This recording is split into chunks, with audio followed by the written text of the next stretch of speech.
Hi friends, welcome to Shri Kannada YouTube channel. Sharada serial ನಾಳಿನ ಸಂಚಿಕೆಯಲ್ಲಿ ಏನಾಗ್ತಿದೆ ಅಂತ ನೋಡೋಣ ಬನ್ನಿ. ನೀವೇನಾದರೂ ನಮ್ಮ ಚಾನಲ್ನ ಫಸ್ಟ್ ಟೈಮ್ ನೋಡ್ತಾ ಇದ್ದರೆ ದಯವಿಟ್ಟು ಸಬ್ಸ್ಕ್ರೈಬ್ ಮಾಡ್ಕೊಳ್ಳಿ. ಸಬ್ಸ್ಕ್ರೈಬ್ ಮಾಡಿಕೊಂಡು ತಪ್ಪದೇ ಬೆಲ್ ಐಕಾನ್ ಕ್ಲಿಕ್ ಮಾಡಿ. ಸೀರಿಯಲ್ ತುಂಬ ಚೆನ್ನಾಗಿ ಮೂಡಿ ಬರ್ತಾ ಇದೆ.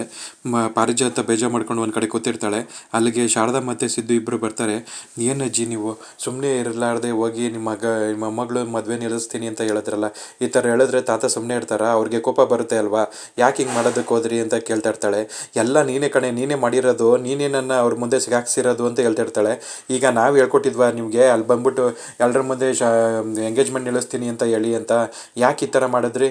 ನಿಮ್ಮ ಮೊಮ್ಮಗಳು ಎಂಗೇಜ್ಮೆಂಟ್ ನೀವೇ ನಿಲ್ಲಿಸ್ತಾ ಇದ್ದೀರಾ ಅಂತ ಹೇಳ್ತಿರ್ತಾರೆ. ಅವಾಗ ಬರ್ರಿ, ಈಗ ನೀವು ಜ್ಯೋತಿಕಾ ನಿಮ್ಮನ್ನ ಎಷ್ಟು ಇಷ್ಟಪಡ್ತಾಳೆ, ಅವಳ ಮುಂದೆನೇ ನೀವು ಮಾಡಿ ಸರಿನಾ ಅಂತ ನ್ಯಾಯ ಕೇಳೋಣ ಅಂತ ಸಿದ್ದು ಕರಿತಾ ಇರ್ತಾನೆ. ಅವಾಗ ಅಯ್ಯೋ, ಇವಾಗ ಅವಳು ನೋಡಿದ್ರೆ ರೂಮಲ್ಲಿ ಇಲ್ಲ, ಇವಾಗ ಅವಳಿಗೇನಾರು ಗೊತ್ತಾಗ್ಬಿಟ್ರೆ ಏನಪ್ಪ ಮಾಡೋದು ಅಂತ ಟೆನ್ಷನ್ ಮಾಡ್ಕೊತಾ ಇರ್ತಾಳೆ. ಅವಾಗ ಅವಳನ್ನ ಕೈ ಹಿಡಿದು ಅವಳನ್ನ ಮೇಲ್ಗಡೆ ರೂಮಿಗೆ ಕರ್ಕೊಂಡೋಗ್ತಾರೆ. ಜ್ಯೋತಿಕಾ ರೂಮಿಗೆ ಬಂದರೆ ಅಲ್ಲಿ ಹಾಸಿಗೆ ಮೇಲೆ ಯಾರೋ ಮಲ್ಕೊಂಡಿರೋ ಥರ ಕಾಣಿಸ್ತಾ ಇರತ್ತೆ. ಅಲ್ಲಿ ನಿಜವಾಗ್ಲೂ ಜ್ಯೋತಿಕಾ ಮಲ್ಕೊಂಡಿದ್ದಾಳ. ಅವಳು ಆಲ್ರೆಡಿ ಅಲ್ಲೇ ನಾನು ಈ ಮದುವೆ ಎಂಗೇಜ್ಮೆಂಟು ನಾನಿದ್ರೆ ತಾನೇ ನಡೆಯೋದು, ಇಲ್ಲ ನಾನಿಲ್ಲ ಅಂದರೆ ಎಂಗೇಜ್ಮೆಂಟ್ ನಡೆಯೋಲ್ಲ ಅಂತ ಇಲ್ಲಿಂದ ಹೊಂಟೋಗಿದ್ದಾಳೆ. ಈಗ ಜ್ಯೋತಿಕಾ ಆಚೆ ಹೋಗಿದ್ದಾಳೆ ಅಂತ ಅದಕ್ಕೂ ಬೈಸ್ಕೊತಾಳ ಪಾರಿಜಾತ, ಅಥವಾ ಎದುರುಕೊಂಡು ವಾಪಸ್ಸು ಜ್ಯೋತಿಕಾ ಅಲ್ಲಿಗೆ ಬಂದಿದ್ದಾಳ, ಏನಾಗತ್ತೆ? Point number 1. ಸೆಕೆಂಡ್ ಪಾಯಿಂಟ್ ಬಂದು, ಈಗ ಎಂಗೇಜ್ಮೆಂಟ್ ಎಲ್ಲರೂ ಗಂಡು ಮನೆಯವರೆಲ್ಲ ಮನೆಗೆ ಬರ್ತಾರೆ. ಮನೆಗೆ ಬರ್ತಿದ್ದಂಗೆ ಎಲ್ರಿಗೂ ಖುಷಿ ಆಗ್ತಾ ಇರತ್ತೆ. ಆಗ ಮದುವೆ ಗಂಡನ ಒಳಗಡೆ ಕರ್ಕೊತಾರೆ. ಕರ್ಕೊಂಡಾದ್ಮೇಲೆ ಜ್ಯೋತಿಕಾ ಮೇಲೆ ನಿಂತ್ಕೊಂಡು ನೋಡ್ತಾ ಇರ್ತಾಳೆ.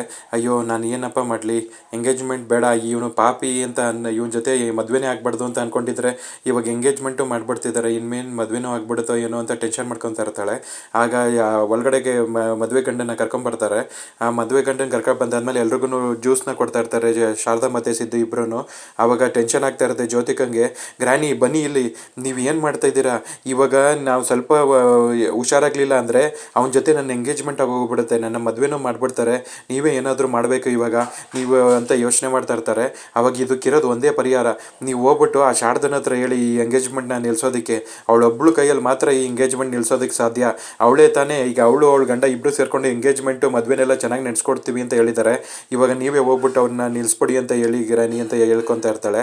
ಅವಾಗ ಆಯಿತು ಗೋಲ್ಡಿ, ನಿನಗೋಸ್ಕರ ನಾನು ಏನು ಬೇಕಾದ್ರೂ ಮಾಡ್ತೀನಿ ಅಂದ್ಬಿಟ್ಟು ಶಾರದನ ಹತ್ರ ಮಾತಾಡೋದಕ್ಕೆ ಅಂತ ಬರ್ತಾ ಇರ್ತಾಳೆ. ಆವಾಗ ಜ್ಯೋತಿಕಾ ಅವಳುಗಳೇ ಅನ್ಕೊತಾ ಇರ್ತಾಳೆ, ಗ್ರ್ಯಾನಿ ನೀವು ಹೋಗಿ ಅವಳಿಗೆ ಹೇಳಿ, ಅವಳಿಗೆ ಹೇಳಿದ್ಮೇಲೆ ಅವಳಿಗೆ ಮೊದಲೇ ಸಾಫ್ಟ್ ಕಾರ್ನರ್ ಜಾಸ್ತಿ, ಎಲ್ಲಿ ನಮ್ಮ ಮನೇಲಿ ಕೆಟ್ಟ ಘಟನೆಗಳು ನಡೆಯುತ್ತೋ ಅಂದ್ಬಿಟ್ಟು ಅವಳು ಮದುವೆ ತಡೆಯೋದಕ್ಕೆ ಅಂತ ಹೋಗ್ತಾಳೆ. ಮತ್ತು ಕೆಟ್ಟ ಹೆಸರು ಅದೇ ಶಾರದಂಗೆ ಮತ್ತು ಸಿದ್ದುಗೆ ಬರುತ್ತೆ. ಆವಾಗ ತಾತ ಕೋಪದಲ್ಲಿ ಶಾರದಾ ಸಿದ್ದುನ ಮನೆಯಿಂದ ಆಚೆ ಹಾಕ್ತಾರೆ. ಒಂದೇ ಕಲ್ಲಲ್ಲಿ ಎರಡು ಅಕ್ಕಿ ಹೊಡೆದಂಗೆ ಆಗುತ್ತೆ. ಇವಾಗ ನನ್ನ ಎಂಗೇಜ್ಮೆಂಟೂ ನಿಲ್ಲುತ್ತೆ, ಅದ್ರ ಜೊತೆಗೆ ಇವರಿಬ್ಬರನ್ನ ಮನೆಯಿಂದ ಆಚೆನೂ ಹಾಕ್ತಾರೆ. ನನ್ನ ಇಬ್ಬರು ಶತ್ರುಗಳು ಒಂದೇ ಶಾರ್ಟಲ್ಲಿ ಇಬ್ಬರೂ ಕ್ಲಿಯರ್ ಆಗ್ತಾರೆ ಅಂತ ಅವಳು ಖುಷಿ ಪಡ್ತಾ ಇರ್ತಾಳೆ. ಆವಾಗ ಪಾರಿಜಾತ ಬಂದ್ಬಿಟ್ಟು, ಶಾರದಾ ಹೆಂಗಾದ್ರೂ ಮಾಡಿ ಎಂಗೇಜ್ಮೆಂಟ್ನ ನಿಲ್ಲಿಸ್ಬಿಡಿ ಅಂತ ಕೇಳ್ಕೊತಾ ಇರ್ತಾಳೆ. ಶಾರದಾ ಎಲ್ರಿಗೂ ಜ್ಯೂಸ್ ಕೊಡ್ತಾ ಇರ್ತಾಳೆ. ನೋಡಿ ಅಜ್ಜಿ, ಇವಾಗ ನಾವು ಮುಂಚೆ ಎಂಗೇಜ್ಮೆಂಟ್ ನಿಲ್ಲಿಸಿದ್ವಿ ಅಂತ ಕೆಟ್ಟ ಹೆಸರು ತೊಗೊಂಡಿದ್ದೀವಿ, ಆದರೆ ಈಗ ನಾವು ಗಂಡ ಹೆಂಡತಿ ಇಬ್ಬರು ನಿಂತ್ಕೊಂಡು ಮದುವೆನೆಲ್ಲ ತುಂಬ ಚೆನ್ನಾಗಿ ನಡ್ಸ್ಕೊಳ್ತೀವಿ ಅಂತ ತಾತನ ಹತ್ರ ಹೇಳಿದ್ದೀವಿ, ಮತ್ತೆ ನಾವು ಆ ಕೆಟ್ಟ ಹೆಸರನ್ನು ತಗೊಳ್ಳೋದಕ್ಕೆ ರೆಡಿ ಇಲ್ಲ ಅಂತ ಹೇಳ್ತಾ ಇರ್ತಾಳೆ.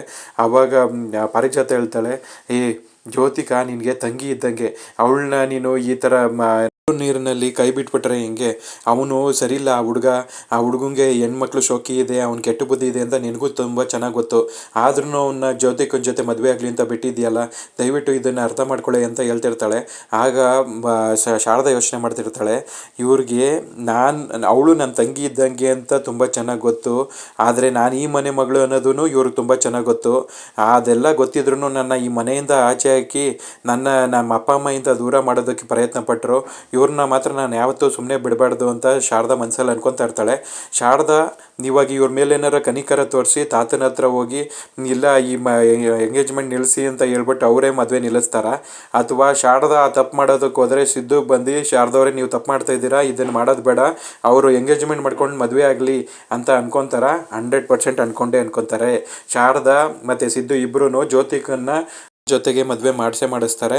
ಈ ಎಂಗೇಜ್ಮೆಂಟನ್ನು ಸಕ್ಸಸ್ಫುಲಿ ಕಂಪ್ಲೀಟ್ ಆಗುತ್ತೆ. ಇದ್ರ ಬಗ್ಗೆ ನಿಮ್ಮ ಒಪಿನಿಯನ್ಸ್ನ ಕಮೆಂಟ್ ಬಾಕ್ಸಲ್ಲಿ ತಿಳಿಸಿ ಫ್ರೆಂಡ್ಸ್. ನೀವೇನಾದರೂ ನಮ್ಮ ಚಾನಲ್ನ ಫಸ್ಟ್ ಟೈಮ್ ನೋಡ್ತಾ ಇದ್ದರೆ ದಯವಿಟ್ಟು ಸಬ್ಸ್ಕ್ರೈಬ್ ಮಾಡ್ಕೊಳ್ಳಿ. ಸಬ್ಸ್ಕ್ರೈಬ್ ಮಾಡಿಕೊಂಡು ತಪ್ಪದೇ ಬೆಲ್ಲೈಕಾನ್ ಕ್ಲಿಕ್ ಮಾಡಿ ಫ್ರೆಂಡ್ಸ್. ಮುಂದಿನ ಸಂಚಿಕೆಯೊಂದಿಗೆ ಮತ್ತೆ ಭೇಟಿಯಾಗೋಣ. ಶಾರದಾ ಮತ್ತು ಸಿದ್ದು ಇಬ್ಬರು ಸೇರಿಕೊಂಡು ಎಲ್ರಿಗೂ ಸರಿಯಾಗಿ ಬುದ್ಧಿ ಕಲಿಸ್ತಾ ಇದ್ದಾರೆ. ನಾವು ಯಾವಾಗಲೂ ಒಳ್ಳೆತನದಲ್ಲಿ, ನಾವು ಒಳ್ಳೆಯ ರೀತಿಯಲ್ಲಿ ನಾವು ಏನು ಕೆಟ್ಟ ಕೆಲಸ ಮಾಡದೆ ಸುಮ್ಮನೆ ಇರ್ತೀವಿ ಅಂದರೆ ಈ ಥರ ಮನೆ ಬಿಟ್ಟು ಆಚೆ ಹಾಕೋದು, ಈ ಥರ ಕೆಟ್ಟ ಕೆಲಸಗಳನ್ನೆಲ್ಲ ಪಾಪಿಗಳು ಮಾಡ್ತಾ ಇರ್ತಾರೆ. ನಾವು ಎಲ್ಲಿ ಬುದ್ಧಿ ಉಪಯೋಗಿಸ್ಬೇಕೋ ಅಲ್ಲಿ ಬುದ್ಧಿ ಉಪಯೋಗಿಸ್ಲಿಲ್ಲ ಅಂದರೆ ಜೀವನದಲ್ಲಿ ತುಂಬ ಕಷ್ಟಗಳು ಬರುತ್ತೆ ಅನ್ನೋದನ್ನ ತುಂಬ ಚೆನ್ನಾಗಿ ತೋರಿಸ್ಕೊಟ್ಟಿದ್ದಾರೆ. ಇದ್ರ ಬಗ್ಗೆ ನಿಮ್ಮ ಅಭಿಪ್ರಾಯಗಳನ್ನೇನು ಕಮೆಂಟ್ ಬಾಕ್ಸಲ್ಲಿ ತಿಳಿಸಿ ಫ್ರೆಂಡ್ಸ್. ಮುಂದಿನ ಸಂಚಿಕೆಯೊಂದಿಗೆ ಮತ್ತೆ ಭೇಟಿಯಾಗೋಣ. Thank you.